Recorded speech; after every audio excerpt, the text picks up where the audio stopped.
Hello everybody and welcome back to Nan with a Backpack. 2 months ago now, I chatted to some YouTube creators and asked them how they felt about living here in Cambodia. Well, I never answered the questions, so I thought today I would rectify that mistake and answer the same questions for you here today. Why did I choose Siem Reap? I think maybe the long and short of it is because it reminded me of home, which seems like a really strange way of answering it. But there was just something about it. I was living in Billericay, which was a small town in the UK. I got to Siem Reap and it reminded me of that a lot. And after 2.5 years of full-time travel, I was just feeling the need to slow down and maybe just settle somewhere for a while. But little did I know that 2 years on, I would still be here and still loving Siem Reap. The next question is what surprised me most? And again, going back to that whole feeling, I think it is just how comfortable I found it here. My home back in the UK is thousands of miles away, but also I think because again I came from a small town and I came here, and yeah, Siem Reap is not the smallest town in Cambodia, but it's got that small town feel to it. Everybody is so friendly, so welcoming, and they just really made me feel at home.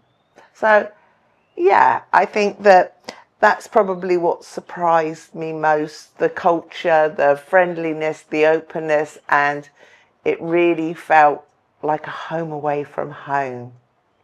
The best part of building a life here, I think it was finding my apartment. That was so much fun. I went round with Chani from IPS and looked at all these apartments.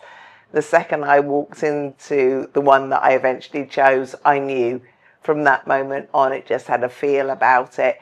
So yeah, I think having a base here was very good. And then finding things like your local coffee shop and you turn up, sister, hello bong, orange coffee today, yes. And then meeting a group of expats that you can go to a quiz night or bingo or karaoke with. It just reinforced that feeling of belonging and feeling like I was at home. What people don't understand.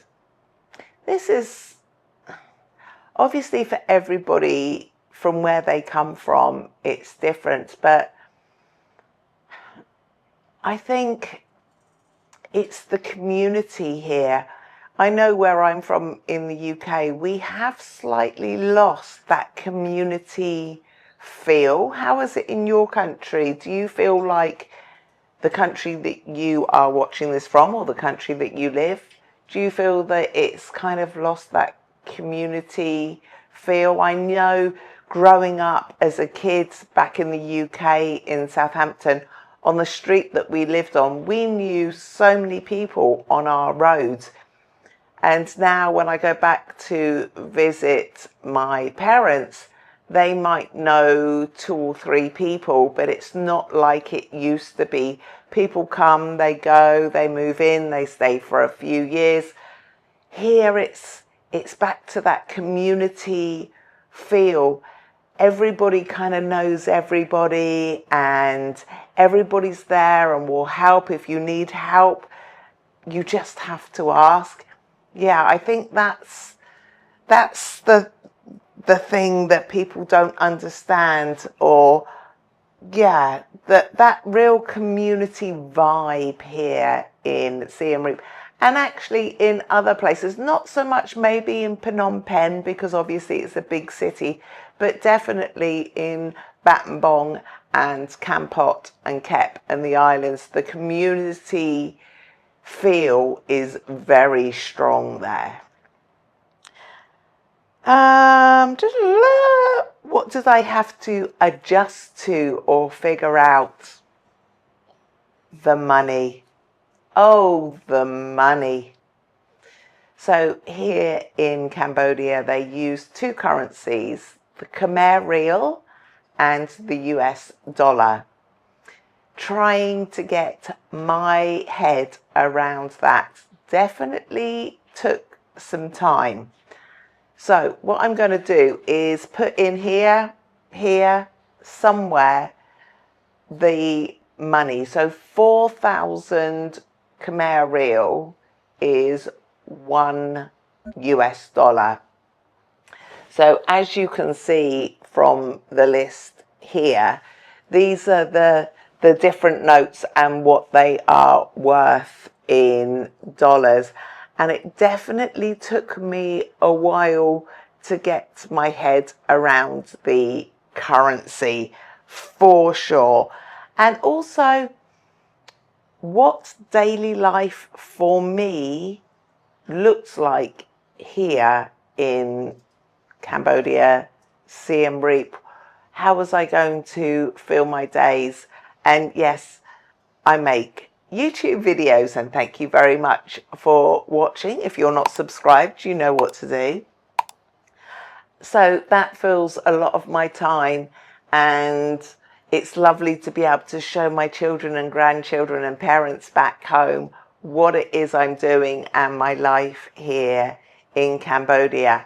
I am also, and this is, I haven't shared this yet, but I'm also writing a book at the moment. I don't know whether I will ever publish it, but it's something for my children and grandchildren to look back on of my journey of Nan with a backpack. So that is keeping me very busy in my spare time as well. And I have my routine things that I go and meet up with friends, sometimes on a Friday or a Saturday evening. I might do the odd quiz night as well. So yeah, there are plenty of things that keep me occupied, and I found myself in a really nice routine that's for my pace, as it were. Yeah, it's just lovely. And outdoor living here, obviously in the UK, everything depends on the weather, whereas here, you know that it's going to be fine. And actually right now we are in the green season. So people think that in the green season or the wet season, it rains all the time. It doesn't. A couple of days ago, we had prolonged rain, but today we haven't had any. But a lot of the time it will just rain for an hour or so in the evening. So yeah. Can I see myself living here long term? That is a very difficult question for me to answer right now. The honest answer, hand on heart, is I don't know. Right now, there is nowhere else in the world that I want to be. And as long as I keep feeling like that, then yes, Cambodia is my home. It's not to say that I have stopped traveling, because I still have that wanderlust and places that I want to go and visit. Last year I did India, and I'm actually going back in November, and that brings me on quite nicely that there are still a few places open for my India tour from the 7th to the 14th of November this year. I will leave the links down in the description below if you fancy joining me on that. It is a wonderful trip, it really is. Where else in Cambodia have you visited? I've been to Phnom Penh, to Battambang, which I loved. I have to go back because I wasn't there long enough. I've been to Kampot, to Kep, and both the islands, Koron Salom, and obviously I live here in Siem Reap. there are more places, obviously, that I would like to go and see. I'd like to see the dolphins in Karachi. I'd like to go down to the Cardamom Mountains, just to name a few. So yeah, there's still a lot of places that I would like to visit. Safety as a solo female here in Cambodia, do I feel safe?